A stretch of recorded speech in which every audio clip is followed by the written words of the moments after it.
Драги приятели, пръв път в живота, че купирам една ръченица, що до сега не го правя, обично мене ме копирам, края текстове, това не е. Анализи следва буквално целия свет, да можем и да ви докажа. Но ovaj път, значи вечерва, моето браќање по видео порака, ќе го започнам с едно копирање на еден оđa. Копирање, или поточно неговата изјава е позната на сите. Јас вечерва видела. Јас Илија Бошко Кринички ја прогласувам корона вирус, паточна бактерија или COVID-19 за умрена. Се чудите? Не е да чудите.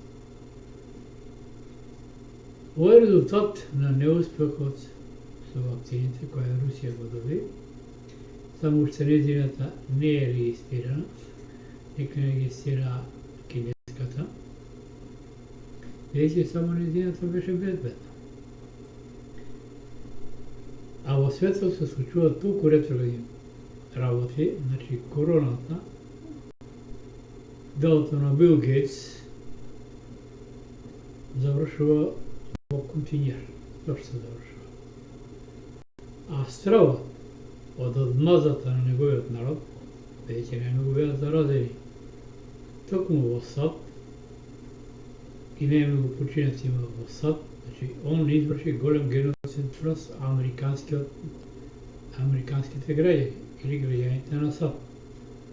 Но пострашно е еден друг податок, што нас 100 милиони американци се вакцинирани со Pfizeровата вакцина. А деновиве излезе апел од точно американските научници и лекари, значи научници на САД и лекари, дека сите вакцини се штетни за луѓето. Знаеме, и русите кажа дека, например, Pfizeровата вакцина 5 пати поштетна од AstraZeneca, а во Србија се препорачува дека ако немате антитела со двете дози, вакцинирајте се и по трето. Луѓе, значи, се врши геноцид на сопствениот народ. То Хитлер не го правеше. Хитлер правеше геноцид или вршеше геноцид над евреите, ромите, словените и така натаму. Не, на сопствениот народ. Но пред да почнам повеќе за вакциниране, би сакал да ви ја посочам парадата во Москва или парадата на Победа на 9 беше се одржа. Не знам колку од вас е аналитичари, гледам ниједен па не го забележа. На парадата, значи од учесниците, од војниките се зборам, никој не носеше маска. А знаете ли зашто? Тоа е смејување на руско председател, на кој му силно камо, кој е страшен капа, кој е страшно интелигентен човек, значи кој добро одглуми, оние што се стварно личери ќе оседаат сајтот на Светската здравствена организација, таму 4 месеца се покажуваат исти бројки на заразени во Русија, од 8 до 11.000. А не е премногу вакцинирана и е вакцинирана со безбедна вакцина. Зошто велам безбедна? Единствено руската е безбедна од причина што тоа не е нова вакцина, а работена е, многу пати ви кажав, на базата на вакцината за ебола. Значи, кога се појави еболата во Африка, русите одма изработија вакцина и по нивното пуштање на вакцината еболата ја снема. Секој ќе погледате Светската здравствена организација која ги има регистрирано сите вакцини, освен руската, а не јавувате и нејзина регистрација.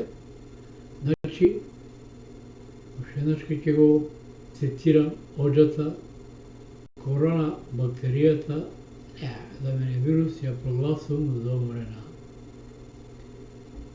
Како корпус викиново, ќе го замолам, погледнете го сајтот на Светската здравствена организација. Дали забележавте денеска колку има во Македонија заразени? 25, само 25, а 17 починати кои се веројатно били на респиратори. Србија има нешто помалку од 1980. И сега да ве прашам сите, особено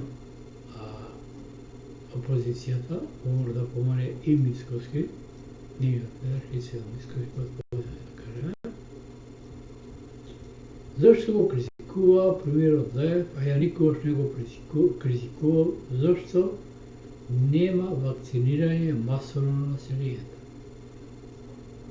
Зашто знае како аналитичар дека е тоа штетно и добро е што некој ќе каже неспособен, може јас кога да сложам, али добро е што во овој период лидерот на СДСМ и актуелен премиер Зоран Заев, господин Зоран Заев, не успеа да донесе вакцини и да не исцепа како врапци. Ако беше некој друга будала, да се задобруваше за однове на будала, причарите што не работат, ќе имавме страшни последици. Ви земете соседна Србија, која фалиме и одеа да се вакцинира многу таму, што доживеа? Многу смртни случаи. Вакцината губи Ѓорđe Балашич, национален пејач и најдобриот кантаутор во поранешна Југославија.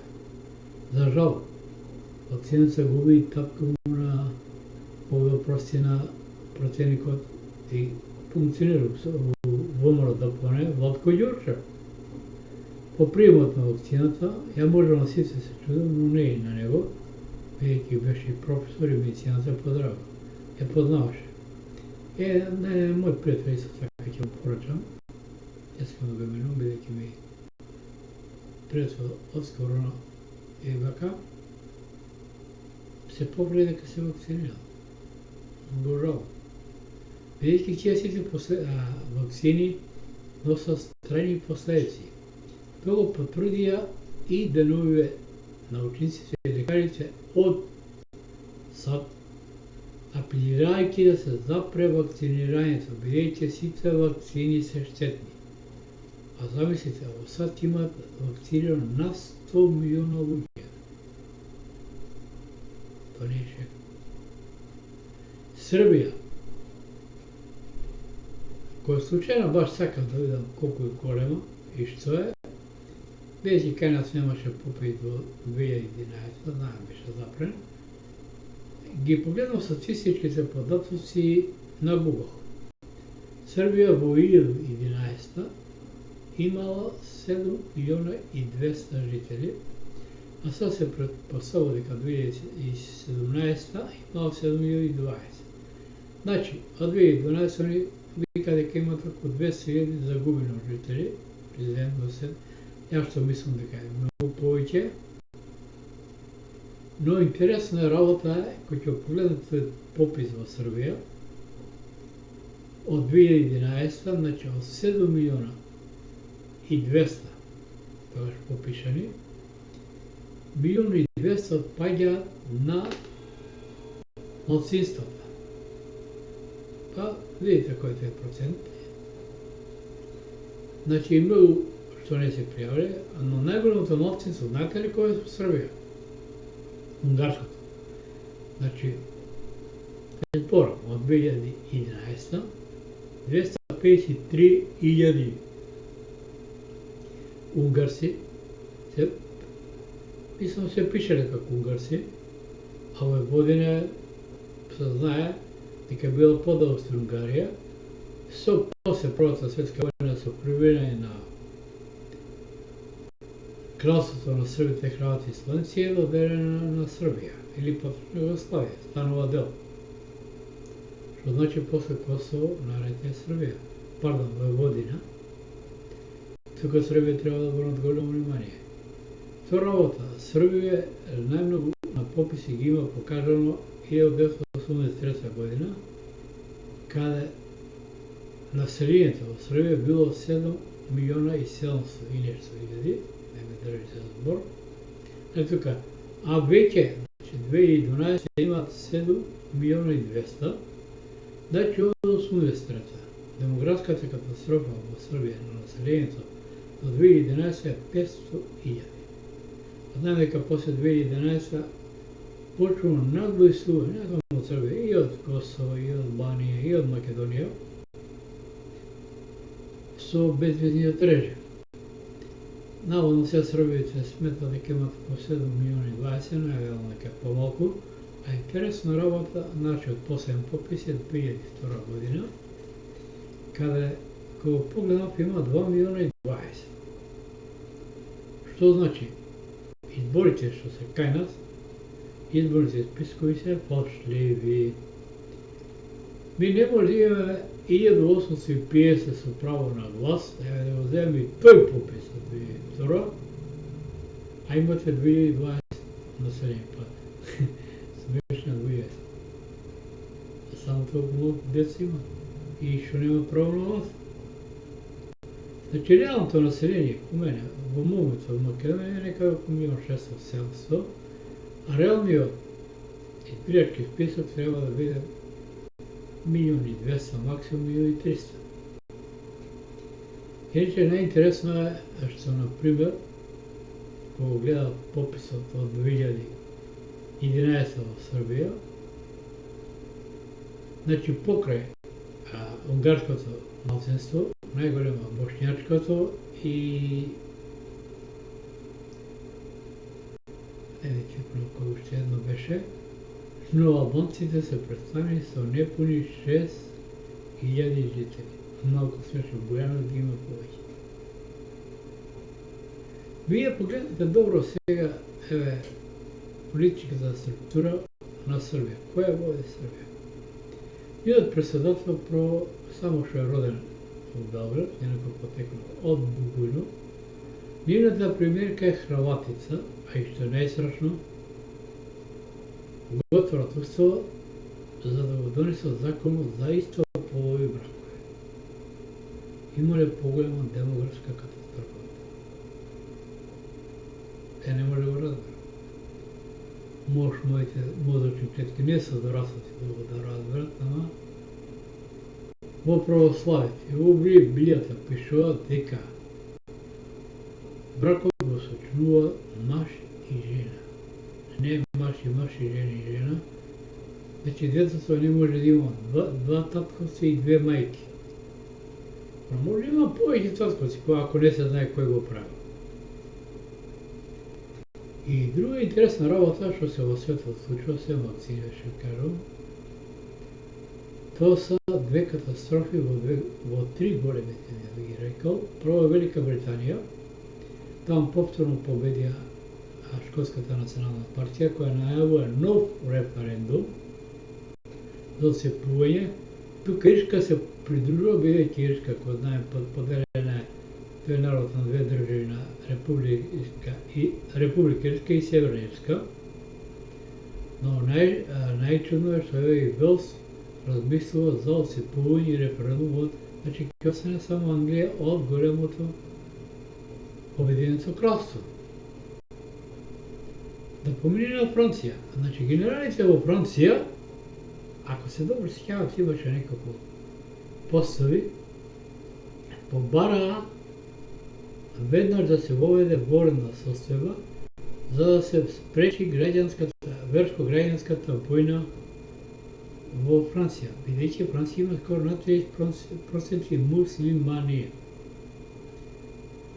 А повторно се појавија резервните генерали и му рекоа, ово го знае и председател Макрон, но не презима работа. Што кажа? Че 2015-16 кога почна бегалската криза, тоа кажа дека не е бегалска криза, него инвазија на Европа. Главна цел, јасно му кажа, се Франција и Германија да се предизвикаат граѓански и верски војни. Исто се случува и во Германија. Таму има многу муслимани, да се разбереме. Таму победи Зелената партија токму кој што иде ко распад на Германија. Баварска веќе подолго време бара да се отцепи. Вие, еве, например, земете го Лондон, да кажем, или Англија. Во Англија немате ни 40% англиско население, англичани. Под 40%. Вие во Лондон имате, например, премиерот на Лондон е индиец. Премиерот на Велика Британија Џонсон има турско потекло. Тоа е резултат на нивната колонизаторска политика. Драги приятели, особено опозицијата им препорачува да не се групираат. Да не чекаат да влезат во Европската унија, кажа одавна, Европската унија е предатна. Дона почна со распад со излегувањето на Велика Британија или со Брекзит, така наречен. А и плюс во Европската унија кажете ми една земја што била во блокот на антифашистите да е дел од таа коалиција. Европската унија, кои се таму? Италија, Романија, Германија, Бугарија. Тоа се дел од фашистичката коалиција на Хитлер. Тие причи нити Србија, нити Македонија некој ќе влезе во Европската унија. Многу го кажа, значи ги предупредив, и сега сам и ВМРО, мислам цялата македонска политичка лиција, елита, значи прва партија, која ќе се врзе со Русија, премисла на малице партии што се обидува, еве ги во Максо тоа почна да објавува, повеќе од руската политичка сцена, отколку од западната. Значи почна да ме копира, тя само објективно ги пренесувал фактите, ништо повеќе. Значи не сум за никој. Сакам сам објективно да кажам што се случува. Зато луѓето не ме сакат, бидејќи немам перден на устата или јазик на лапната, ако сакате кажете. Ја кажувам висината на моите очи, не за да ги навредам, за да ги разбувам, да си видам што се случува. Уште еднаш на крајот ќе ви повторам, погледнете ја внимателно, мислам, што беше правата во Москва, најновата, значи, од завчера, од 9 мај, значи, ниедно војно лице, ниеден учесник во парата не носеше маска. Тоа е јавно исмејување на коронавирусот. А не случајно, Бил Гейтс одгуми развод со жена му и трите деца ги прати на оддалечено острво кое не е запрашувано и не е контаминирано. Ти знаеш што го чека од американскиот народ кој за прв пат Америка направи геноцид врз сопствениот народ. За жал, тоа го прави и председателот на Србија. Он нема ништо против човекот, но он ќе биде запаметен како човек што направил најголем геноцид врз српскиот народ. Таму има над 2 милиона вакцинирани, најмногу со Pfizer-ова. Вие замислите, руси им дозволија прво го зема да прават руски вакцини. А бидејќи Србија повеќе должи на Кина, отколку на Русија, отколку на Меѓународниот монетарен фонд, ќе градат сега и фабрика за кинеската вакцина Синофарм. А самата Кина, само за да ви споредам, во Кина изгради фабрика за производство и уствари имаше фабрика за производство на руската вакцина Спутник Вектори, Спутник В. Мислам дека 50 милиона, може и 70, не знам, чекнува. Значи за нивната политичка лиција. Значи најбезбедна вакцина. И сега се планира денове СЗО, или Светската здравствена организација, да одобри и руската вакцина. Во моментот кој ќе биде одобрена више, паѓа заразата, значи од тие причини на почеток се насмеев, рекол го копирам, поточно кажам, цитирам можете, кој рече коронавирусот го прогласувам добро. Да, јас вечер го ја прогласувам и ќе подсетам на рускиот експерт кој рече до 1 август коронавирусот ќе престане. И така ќе се случи.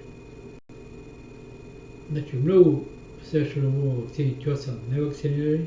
Во Србија, само да ви напомена, значи, ко видел дека луѓето не сакат више да се вакцинират, председател на Србија се закани и вика, ако случајно ве фати коронавирусот, а не се вакцинирали, ќе примате само 65% од личниот доход. Ако се вакцинирали, државата ќе ви додаде, ќе примате 100%. Човече, па ти кој ќе фатиш коронавирус, не знаеш дали ќе остане жив и да размислиш колка брадоме ќе примат. Това е трагикомично. За да не остане вакцините, само да ви кажам, 3000 динари, това е нека 3-4 марки, евро, и дава на луѓето да се вакцинират, првите кои ќе дава 50 и дава по 5000 динара. Да не пони 50 марки, 30 некоја марка, евро. Затоа памет од глава. Ви посакам оваа вечер, размислувате со собствена глава, особено позицијата да не галами зошто немало масовна вакцинација. Тоа го спаси македонскиот народ и македонските граѓани. Добра ноќ и посакувам се ново до нашето следно дружење преку видеопорака.